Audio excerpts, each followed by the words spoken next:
Hello दोस्तों, दिवस second में आपका स्वागत है। आज हम लोग पढ़ेंगे आपको पॉलिटी का एक टॉपिक है, आपको मूल अधिकार या मौलिक अधिकार कहिए या इंग्लिश में इसको फंडामेंटल राइट्स कहा जाता है। तो ये आपको भाग के बारे में हम लोग पढ़ रहे हैं। ये भाग का सिर्फ मतलब पॉलिटी का जितना सारा भाग है उसका ये सीरीज शुरू हुआ है। इसके जस्ट पहले हम लोग भाग 2 पढ़े हैं और उसके पहले भाग 1 पढ़े हैं, जिसमें संघ और उसका राज्य क्षेत्र, और भाग 2 में आपको नागरिकता के बारे में पढ़ा गया है। ये आज हम लोग मौलिक अधिकार पढ़ेंगे। इसको 2 भागों में हम लोग बांट कर पढ़ेंगे या 3 भागों में बांट कर पढ़ेंगे। तो आज इसका मौलिक अधिकार का पहला लेक्चर है ये। साथ ही साथ मैं ये कहना चाहूँगा कि आप चैनल को सब्सक्राइब नहीं किए हैं तो इसको जरूर सब्सक्राइब कर लेंगे और चैनल से जुड़ेंगे। और समझिए जितने सारे यहाँ पे वीडियो डाला गया है, चाहे पॉलिटी हो या ज्योग्राफी हो या साइंस हो या आपका हिस्ट्री हो या बिहार से संबंधित कोई आपको वीडियो हो, ये सारा चीज़ देखना है तो आपके चैनल से जुड़े और उसको देखें और अपना तैयारी करें। तो आइए हम शुरू करते हैं आज का वीडियो, जिसमें देखेंगे सबसे पहला अब ये जानेंगे। आज हम लोग भाग 3 पढ़ेंगे। इसके पहले हम लोग भाग 1 और भाग 2 को हम लोग पढ़ चुके हैं। तो सबसे पहले हम लोग इसके इतिहास के बारे में पढ़ेंगे कि मूल अधिकार जो है वो कहाँ से शुरू होता है और किस रूप में शुरू होता है। तो देखेंगे हम लोग कि सबसे पहला जो है आपको ब्रिटिश साम्राज्य, ब्रिटिश सम्राट जिसका नाम था जॉन। क्या नाम था? ब्रिटिश सम्राट जिनका नाम था जॉन। ये ब्रिटिश सम्राट थे, अर्थात ये राजा थे वहां का, जिनका नाम था जॉन। ये 1215 ईस्वी में एक वहां पे एक समझिए कि लिखित रूप से एक अधिकार पत्र जारी किया वहां पे। कब? तो 1215 ईस्वी में आपको लिखित रूप से एक अधिकार पत्र जारी किया और उसमें ब्रिटिश के नागरिकों के लिए भरोसा दिलाया कि आपके मूल अधिकार का संरक्षण इसके द्वारा किया जाएगा। उसी तरह से आगे जब बढ़ेंगे तो 1789 ईस्वी में, कब? 1789 ईस्वी में फ्रांस में क्या? फ्रांस में कई सालों के संघर्ष करने के बाद जो है वहाँ फ्रांस के लोगों के लिए ये आपको मौलिक अधिकार के रूप में एक अधिकार दिया गया। मैं ये कहना चाहूँगा ये आपको जॉन के द्वारा जो अधिकार पत्र जारी किया था इसको मैग्ना कार्टा के नाम से जाना जाता है। Magna carta. ये एक्चुअली इसको देखा जाए, जैसे मान लीजिए किसी व्यक्ति को कोई काम करने का अधिकार नहीं है, कहीं जाने का अधिकार नहीं है, कुछ करने का अधिकार नहीं है, और वो चीज करने का या वहां पे जाने का या उस पर बात करने का ये एक अधिकार जो दिया जाता है वही आपको कहीं ना कहीं मैग्ना कार्टा के रूप में होता है। जैसे मान लीजिए कोई काम करने का लिमिट है कि हमको इतना ही काम करना है, लेकिन आपको बहुत सारा अधिकार दे दिया जाए कि आप वहाँ कुछ भी कर सकते हैं, कभी भी आ सकते हैं, कभी भी जा सकते हैं। तो ये भर के समझिए कहीं ना कहीं आपको जो अधिकार जो मिल रहा है वही आपको होता है मैग्ना कार्टा। तो वही मैग्ना कार्टा के रूप में इन्होंने सबसे पहले जॉन साहब ने, वहाँ के राजा थे ये जॉन ने, ये आपको अधिकार दिए थे। फिर उसी तरह आपको 1789 से में फ्रांस में वहाँ पे के लोगों के द्वारा कई सालों तक संघर्ष करने के बाद उन लोगों को भी समझिए कि कहीं ना कहीं इसी तरह से मौलिक अधिकार के तौर पर वहाँ के लोगों को अधिकार दिया गया। कहीं ना कहीं आगे देखा जाए तो 1789 ईस्वी में ही क्या हुआ कि फ्रांस के राजा जो थे लुई 16वां, याद रखिएगा आप लोग, लुई 16वां जो थे, यानी 1789 ईस्वी में लुई 16वां के द्वारा मौलिक अधिकार का कहीं ना कहीं हनन किया गया था, उसका दुरुपयोग किया गया था, जिसको लेकर के इनको फांसी की सजा हुई थी, अर्थात समझिए कि मृत्युदंड दिया गया था इनको, लुई 16वां को। उसी तरह आगे देखेंगे तो 1791 ईस्वी में, याद रखिएगा आप लोग, 1791 ईस्वी में आपको अमेरिका का जो संविधान था उसमें आपको अमेरिका के संविधान को संशोधन करके उसमें मौलिक अधिकार को डाला गया था। यानी अमेरिका का मूल संविधान जो था उसमें कहीं ना कहीं आपको मौलिक अधिकार नहीं था, लेकिन 1791 ईस्वी में कब? तो 1791 ईस्वी में संविधान संशोधन करके उसमें मौलिक अधिकार को जोड़ा गया। तो बस ये 3 चीज आप लोग याद रखिएगा। सबसे पहले कहाँ से शुरू हो रहा था, आपको ब्रिटिश के राजा के द्वारा ये मैग्ना कार्टा के रूप में उन्होंने शुरू किया। फिर उसके बाद आपको फ्रांस में दिखाया तो 1789 ईस्वी में आपको वहाँ के लोगों के द्वारा कई सालों तक संघर्ष करने के बाद उन लोगों को ये मौलिक अधिकार मिलता है। फिर उसी तरह 1789 में ही, ये फ्रांस के ही है, 1789 में ही लुई 16वां के द्वारा आपको मौलिक अधिकार का हनन किया जाता है, उसका दुरुपयोग किया जाता है। उसके एवज में क्या है कि उनकी फांसी की सजा होती है। फिर वही नेक्स्ट देखा जाए तो 1791 ईस्वी में आपको अमेरिका का जो संविधान है, जो उसका मूल संविधान था, उसमें ये मौलिक अधिकार नहीं था, अर्थात वहाँ फंडामेंटल राइट्स नहीं थे। तो उस स्थिति में क्या है, 1791 ईस्वी में संविधान संशोधन करके उस संविधान में क्या किया गया, मौलिक अधिकार को डाला गया। ये आपको 3 चीज याद होनी चाहिए। अब आइए भारत के परिप्रेक्ष्य में क्या हुआ, तो सबसे पहले हम लोग जानेंगे जवाहरलाल नेहरू के द्वारा। जवाहरलाल, ये पहले याद रखेंगे हम लोग, जवाहरलाल नेहरू के द्वारा मौलिक अधिकार या मूल अधिकार के ये उसका ड्राफ्ट तैयार किया गया था। क्वेश्चन पूछेगा कि आपको जवाहर किसके द्वारा मौलिक अधिकार का ड्राफ्ट तैयार किया गया था, तो किसके द्वारा, जवाहरलाल नेहरू के द्वारा, अर्थात जीएल नेहरू के द्वारा कह सकते हैं।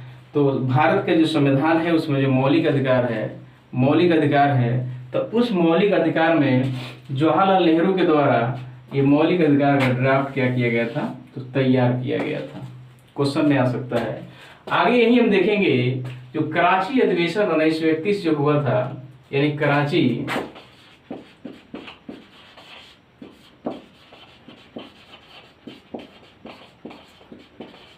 अधिवेशन 1931 में जो हुआ था, ये भारत के परिप्रेक्ष्य में याद रखिएगा लोग।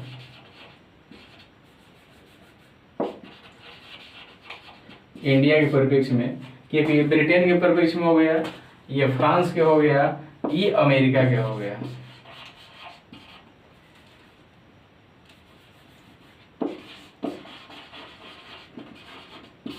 और भारत में क्या करता है, ये 2 पॉइंट यहाँ याद रखेंगे।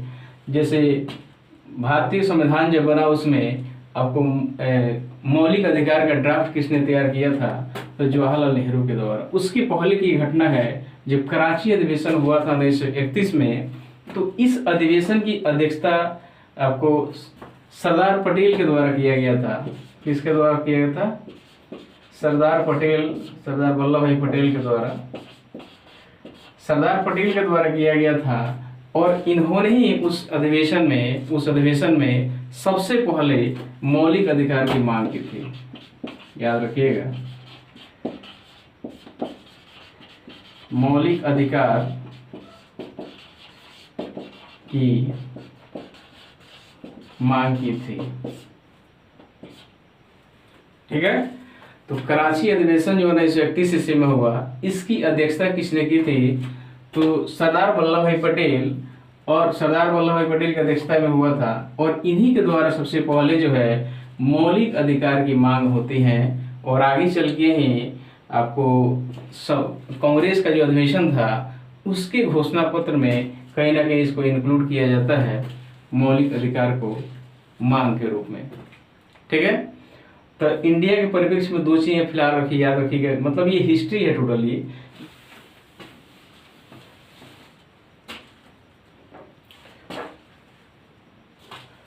तो सबसे पहला पॉइंट जानेंगे कि मौलिक अधिकार जो है, यानी भारतीय संविधान में जो मौलिक अधिकार है, ये मूल रूप से ही था।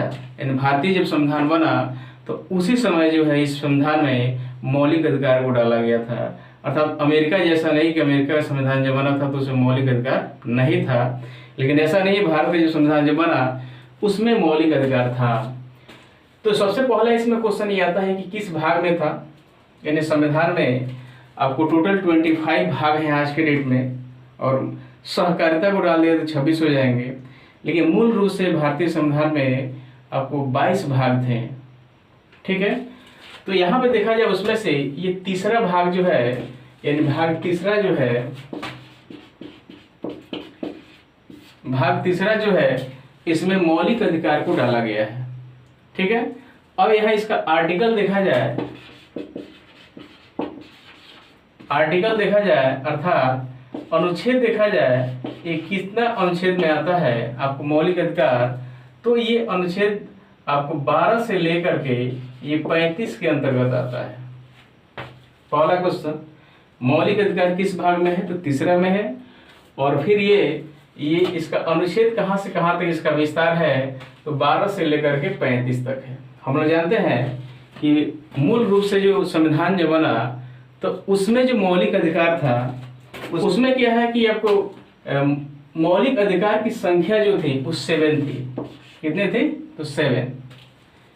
यानी एक बार और इसको भाग 3 में है, इसका अनुच्छेद जो है आपको 12 से 35 तक है, और मूल संविधान जो बना था उसमें आपको मौलिक अधिकार की संख्या जो है वो 7 थी।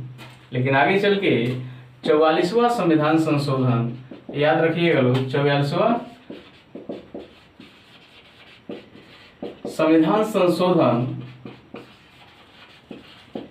जो 1978 में हुआ था, इसमें आपको मौलिक अधिकार में जो एक था आपको, जिसको नाम था संपत्ति का अधिकार, संपत्ति का अधिकार, इसको इस मौलिक अधिकार से निकाल दिया गया। ठीक है, यानी 7 मौलिक अधिकार में से आपको संपत्ति का अधिकार जो था, ये संपत्ति के अधिकार को निकाल करके आर्टिकल 301 के तहत जो है वो विधि के अधिकार में रख दिया गया, विधि अधिकार के अंतर्गत रख दिया गया इसको। ठीक है, इसको याद रखेंगे। यानी 7 मौलिक अधिकार में एक जो संपत्ति का अधिकार था, उसको ये आपको यहाँ से निकाल करके आपको आर्टिकल 301 के तहत, कहाँ पे, आर्टिकल 301 के तहत आपको विधि अधिकार, विधिक अधिकार के अंतर्गत रख दिया गया। चूंकि हम जानते हैं अगर किसी व्यक्ति को डायरेक्टली आपको संपत्ति का अधिकार उसको दे देते हैं, तो कहीं ना कहीं वहाँ पे करप्शन बढ़ने की चांसेस हो जाती है। अगर आप अधिकार देते हैं कि कोई भी व्यक्ति जितना से जितना धन हो सके इकट्ठा कर सकता है, और मान अवैध रूप से कोई इकट्ठा करना शुरू कर दे, तो फिर कहीं ना कहीं मौलिक अधिकार के संरक्षण में वो आगे बढ़ सकता है, आप उसके विरुद्ध कुछ काम नहीं कर सकते हैं। कहीं ना कहीं इसी सोच से ये आपको संपत्ति के अधिकार को यहाँ से निकाल के विधि के अधिकार के अंतर्गत रख दिया गया। अर्थात आप संपत्ति तो बढ़ा सकते हैं, लेकिन कानून के दायरे में रह करके, वो गलत तरीके से आप नहीं कर सकते हैं। लगभग इसको इसी रूप में डिफाइन करने की कोशिश की गई है, और विधि अधिकार के अंदर इसको इसीलिए रखा गया है। तो आइए अब कौन कौन से इसमें 6 मौलिक अधिकार हैं उसको हम देख लेते हैं।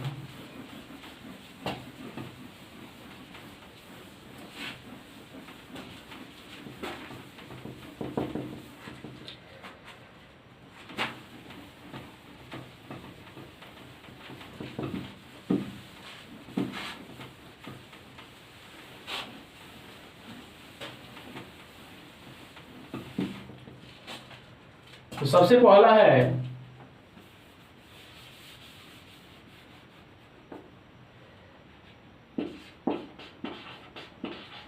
समता या समानता का अधिकार।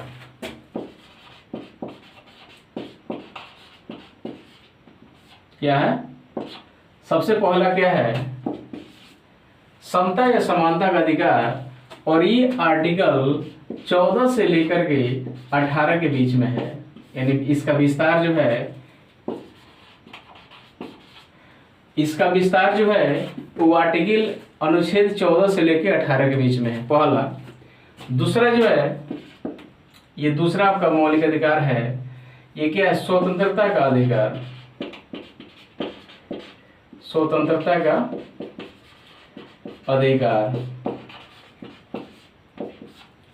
ये स्वतंत्रता का अधिकार जो है आपको 19 से लेकर के इसको अनुच्छेद यहीं लिख दीजिए, 19 से लेकर के 22 तक है ये। कौन? तो स्वतंत्रता के अधिकार।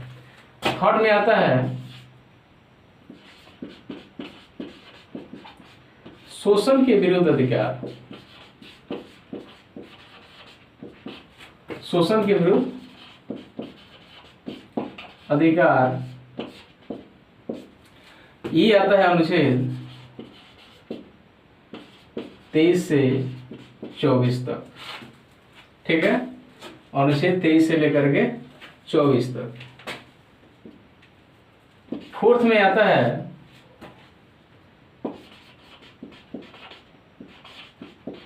धार्मिक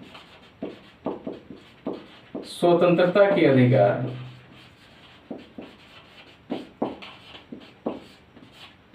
क्या है? धार्मिक स्वतंत्रता के अधिकार, और ये आता है अनुच्छेद 25 से लेके 28 तक।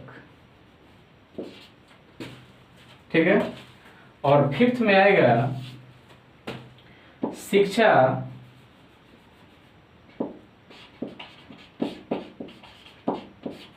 एवं संस्कृति का अधिकार।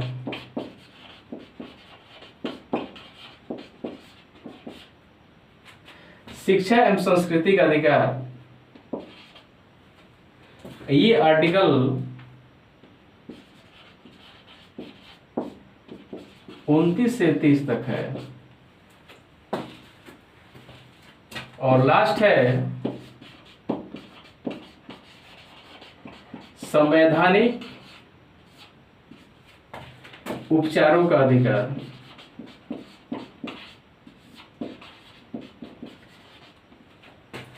संवैधानिक उपचारों का अधिकार, ये अनुच्छेद 32 के अंतर्गत आता है। ठीक है, तो सबसे पहला हम लोग क्या पढ़े हैं? मौलिक अधिकार भाग 3 में है, और आर्टिकल ये 12 से लेके कहाँ तक है? 35 के बीच में है। ठीक है, 12 से 35 के बीच में है। और यहाँ जो है ये मौलिक अधिकार जो है, ये मुख्य रूप से, अर्थात मुख्य रूप से कहिए या उसके मूल अधिकार, मूल संविधान जो बना था उस समय 7 मौलिक अधिकार थे। उसमें से एक संपत्ति के अधिकार को यहाँ लिखे देते हैं। संपत्ति के अधिकार को 44वां संविधान संशोधन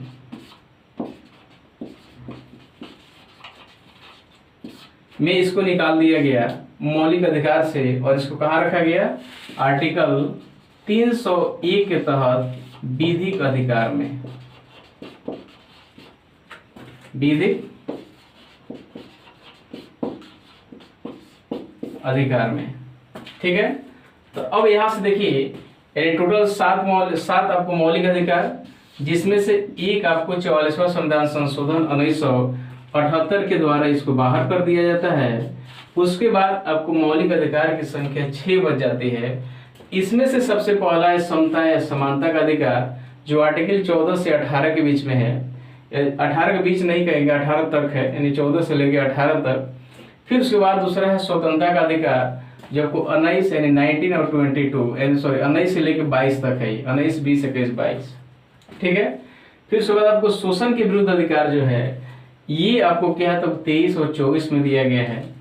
और यही आपको धार्मिक स्वतंत्रता का अधिकार जो है, ये आर्टिकल कहाँ 25 से लेकर के 28 तक दिया गया है, यानी इसमें इसका विस्तार है।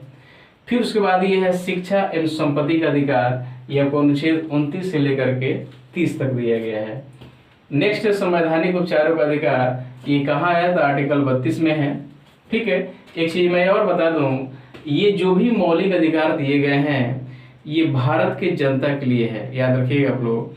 ये नहीं तो देश के लिए ना ही राज्य के लिए है, ये स्पेशली समझिए कि भारत में जितने सारे लोग रहते हैं, जितने व्यक्ति जो है यहाँ पे हैं, ये सारे लोगों की कहीं ना कहीं आपको उन लोगों के लिए स्पेशली है, यानी भारत के लोगों के लिए है। ये ऐसा नहीं है कि संस्था के लिए हम नहीं कहेंगे या राज्य या स्टेट के लिए नहीं कहेंगे, ये मौलिक अधिकार जो है भारत के जनता के लिए है, यानी भारत की जनता का कहीं ना कहीं अधिकार है कि समता या समानता का अधिकार हो, स्वतंत्रता का अधिकार उसको हो, शोषण के विरुद्ध अधिकार उसका हो, यानी कोई उसका शोषण हो रहा था तो उसका समझिए विरोध करे इसका अधिकार हो, धार्मिक स्वतंत्रता का अधिकार हो, अर्थात कोई भी धर्म वो मान सकता है, ऐसा नहीं ये धर्म मानेगा तो प्रॉब्लम हो जाएगा, ये धर्म मानेगा तो सही होगा, ऐसा कुछ नहीं है।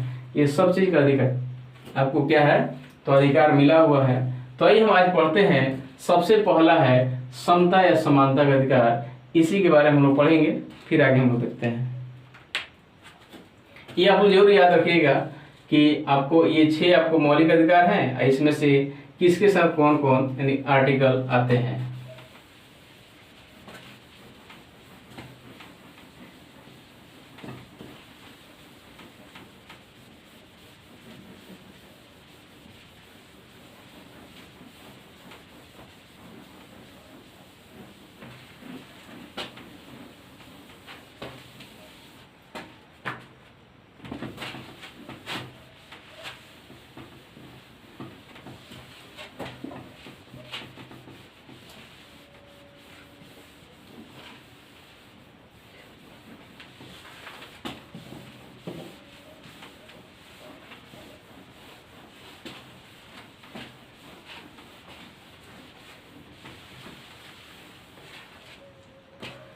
तो ये सबसे पहले क्या है, समता या समानता का अधिकार, जो आपको आर्टिकल 14 से लेकर के 18 तक है, इसको आज हम लोग कवर कर लेते हैं। इसके पहले और मैं बता दूं कि आपको मौलिक अधिकार जो है ये आर्टिकल 12 से 35 तक है। हालांकि आपको समता या समानता का अधिकार जो है ये 14 से शुरू हो रहा है, तो इसके पहले 2 आर्टिकल हुए, कौन कौन से, तो एक हुए 12,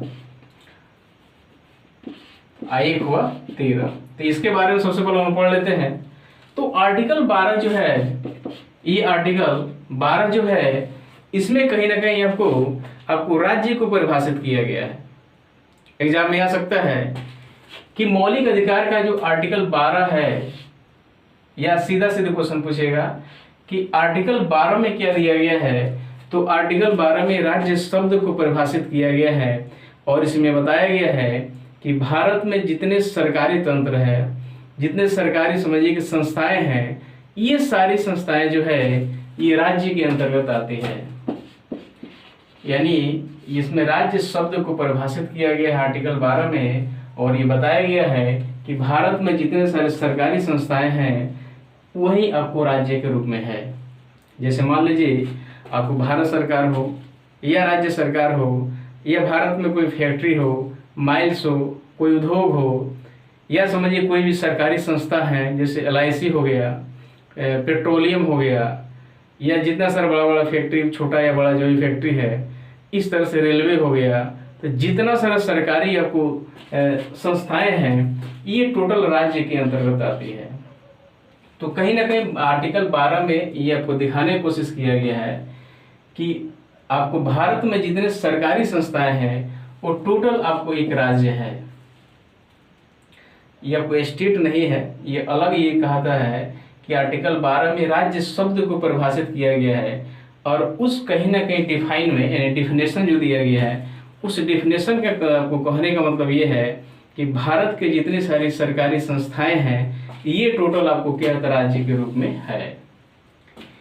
आर्टिकल 13 जो है, ये आर्टिकल 13 ये कहीं ना कहीं इसको मौलिक अधिकार का सुरक्षा कवच कहा जाता है।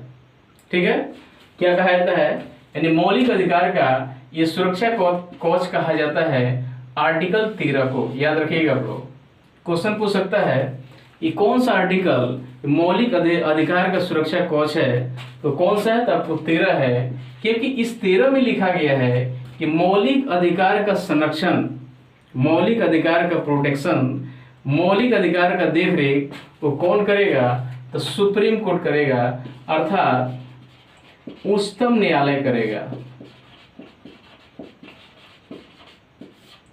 ठीक है, यानी ये आर्टिकल 13 में ही लिखा गया है कि मौलिक अधिकार का संरक्षण या प्रोटेक्शन जो है ये सुप्रीम कोर्ट करेगा। कौन करेगा, सुप्रीम कोर्ट। यानी किसी भी व्यक्ति का और मौलिक अधिकार का हनन हो रहा है तो सुप्रीम कोर्ट में उसके विरुद्ध जाकर के कार्रवाई करवा सकता है, या अपने मौलिक अधिकार को वापस ले सकता है। तो कहीं ना कहीं मौलिक अधिकार का संरक्षण कौन करता है? तो उच्चतम न्यायालय। और यही 13 में लिखा गया है कि मौलिक अधिकार का संरक्षण कौन करेगा? तो उच्चतम न्यायालय करेगा। इसीलिए मौलिक अधिकार का सुरक्षा कवच किसको कहा जाता है? तो किसको कहा जाता है? तो आर्टिकल 13 को। अब 12 में क्या किया गया है? तो राज्य शब्द को परिभाषित किया गया है। इसमें कहा गया है कि भारत के जितनी सारी सरकारी संस्थाएं हैं वो एक राज्य है, यानी राज्य के रूप में है। और ये आर्टिकल 13 में क्या किया गया है? तो आपको मौलिक अधिकार का प्रोटेक्शन या संरक्षण करने का काम कौन करेगी? तो उच्चतम न्यायालय करेगी। इतना आप लोग याद रखिएगा। समता या समानता का अधिकार ये आपको आर्टिकल 14 से 18 तक रखा गया है। और इसमें सबसे पहला आता है क्या? विधि के समक्ष समानता। विधि के समक्ष समानता ये कहां पे है? तो आर्टिकल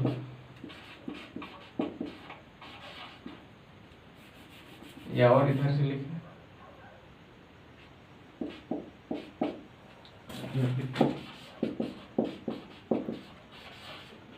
आर्टिकल 14 में दिया गया है। क्या है? तो विधि के समक्ष समानता। इसका अर्थ ये हुआ कि यानी कानून, विधि का मतलब कानून के सामने जो है हर एक व्यक्ति समान है, चाहे वो अमीर हो या गरीब हो, छोटा हो या बड़ा हो, कोई भी व्यक्ति है वो समझिए कि आपको विधि के सामने जो है अर्थात कानून के सामने है वो समान रूप से है। ऐसा नहीं है कोई गरीब है या कोई धनी है तो उसको देख करके कहीं ना कहीं उसको सजा दी जाएगी या कानून उस पर लागू होगा, ऐसा कुछ नहीं है। वो धनी हो या गरीब हो, और दोषी है तो दोषी है और नहीं है तो नहीं है। यही आपको दर्शाने की कोशिश किया गया है। यानी समता या समानता के अधिकार में पहला जो है विधि के समक्ष समानता, अर्थात कानून के समक्ष जो है हर व्यक्ति समान है, चाहे छोटा हो या बड़ा हो, गरीब हो या धनी हो। ये आपको किस आर्टिकल में रखा गया है, अर्थात किस अनुच्छेद में है? तो आपको कहाँ पे है? तो 15 में है। सेकेंड नंबर आता है, यानी दूसरा नंबर आता है कि धर्म, जाति, लिंग, जन्मस्थान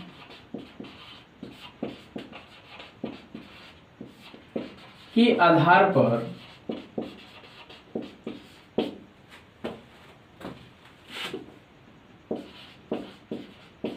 भेदभाव का निषेध किया गया है इसमें। ठीक है, यानी धर्म, जाति, लिंग, जन्मस्थान के आधार पर भेदभाव के आधार पर, यहाँ लिख लीजिए तो, पर भेदभाव का निषेध किया गया है। और ये आर्टिकल कितना में आएगा? तो आर्टिकल ये आएगा 15 में। ठीक है, तो क्या आएगा? 14 में आएगा विधि के समक्ष समानता जो आर्टिकल 14 में है। और आपको क्या है? तो आपको दूसरा इसका है धर्म, जाति या नस्ल, लिंग, जन्मस्थान के आधार पर भेदभाव का निषेध किया गया है आर्टिकल 15 में। वही तीसरा नंबर देखेंगे तो आपको लोक नियोजन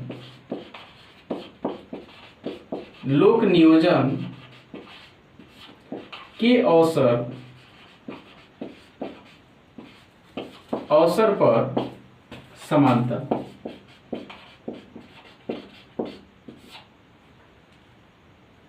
अवसर पर इनडायरेक्ट लिखिए, नियुक्ति की समानता। ये किसमें है? तो आर्टिकल 16 में है। ये क्वेश्चन डायरेक्ट पूछता है कि दे देगा, अब पूछ देगा किस आर्टिकल में है, या किस आर्टिकल में पूछ देगा कौन सा प्रावधान रखा गया है।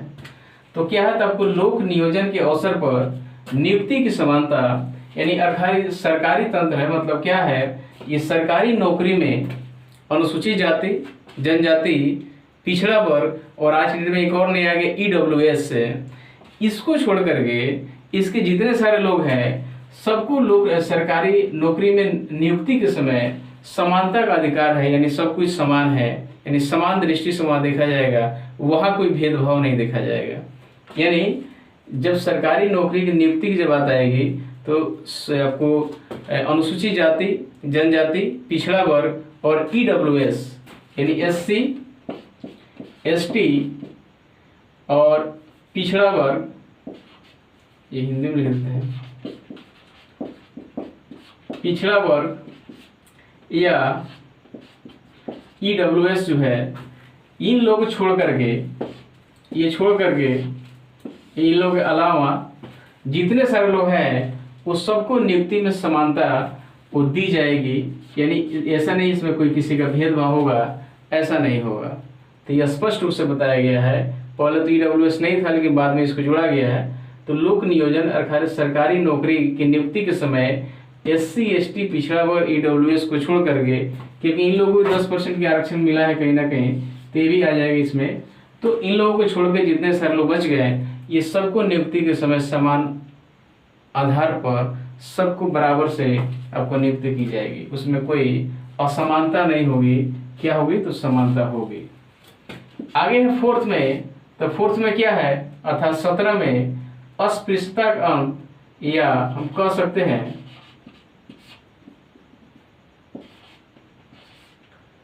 छुआछूत का अंत किया गया है। क्या किया गया? या हम लिख सकते हैं अस्पृश्यता यानी छुआछूत का अंत किया गया है। और ये कहाँ किया गया है? तो आर्टिकल 17 में किया गया है। ठीक है, यानी आर्टिकल 17 में क्या है? तो छुआछूत का अंत किया गया है, यानी अस्पृश्यता यानी अनटचेबिलिटी को समाप्त किया गया है 17 के द्वारा। अगर कोई ऐसा करता है तो कानून के मामले में वो कहीं ना कहीं गलत कर रहा है तो उस पर कार्रवाई हो सकती है। ठीक है, तो किस में है? तो आर्टिकल 17 में है। फिर आगे है, नेक्स्ट में देखा जाए तो आपको क्या है? उपाधियों का अंत किया गया है। उपाधियों का अंत किया गया है, और ये है आर्टिकल 18 में। ठीक है, तो सबसे पहला है आपको समता या समानता के अधिकार के अंदर, माने इसके अंदर है ये आपका एक हो गया। इसके अंदर आपको 4 आता है, यानी जैसे 14 से 18 तक। तो 14 में क्या है? तो आपको विधि के समक्ष समानता। 15 में क्या है? तो धर्म, जाति, लिंग, जन्मस्थान के आधार पर भेदभाव को निषेध किया गया है। फिर उसके बाद जैसे मान लीजिए किसी का कोई अलग धर्म है, जाति अलग है, लिंग अलग है, जन्मस्थान अलग है, तो इस आधार पर भेदभाव नहीं कर सकते हैं। यानी कोई भेदभाव करता है तो उसको रोकने की कोशिश किया गया है आपको आर्टिकल 15 में। लोक नियोजन के अवसर पर नियुक्ति की समानता, यानी आपको सरकारी नौकरी की नियुक्ति के समय जो है समानता दिखाने की कोशिश किया गया है आपको आर्टिकल 16 में। फिर आगे है छुआछूत का अंत, यानी भेद, छुआछूत अर्थात अस्पृश्यता, जिसको इंग्लिश में अनटचेबिलिटी कहा जाता है। तो ये छुआछूत को कहीं ना कहीं समाप्त करने का कोशिश किया गया है। कहाँ पे? आर्टिकल 17 में। नेक्स्ट है आपको उपाधियों का अंत। ये उपाधियों का अंत का मतलब ये हुआ, जैसे पहले हम लोग देखेंगे बहुत सारे नेता हैं, उन लोगों का कहीं ना कोई उपाधि मिला हुआ है।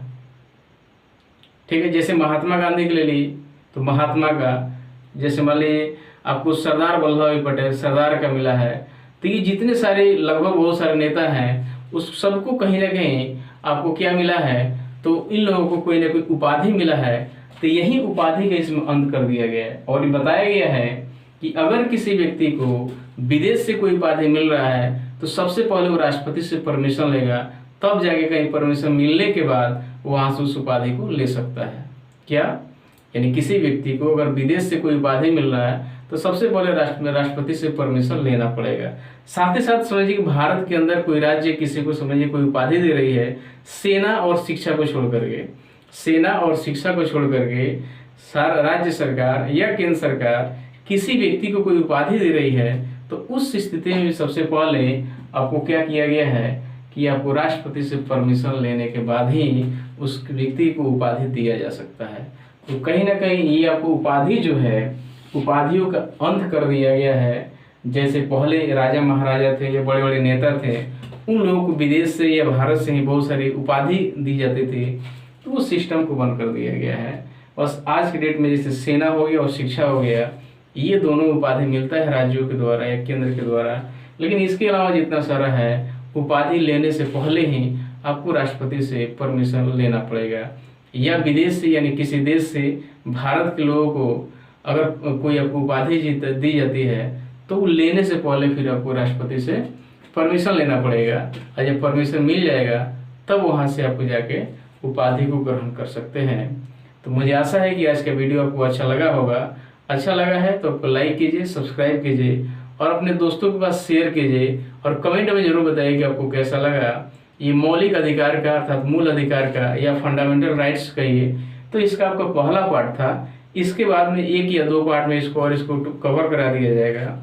क्योंकि हम लोग पढ़ना कहाँ से, तो 12 से 35 से आपको टोटल आर्टिकल तक पढ़ना है। अर्थात मौलिक अधिकार में ये 12 से 35 है, तो 12 से शुरू होकर के 18 तक खत्म हो गया, इसके आगे करके यहाँ तक हम लोग पहुँचेंगे। ठीक है, तो वीडियो कैसा लगा इस जरूर बताएंगे। वीडियो देखने के लिए बहुत बहुत धन्यवाद।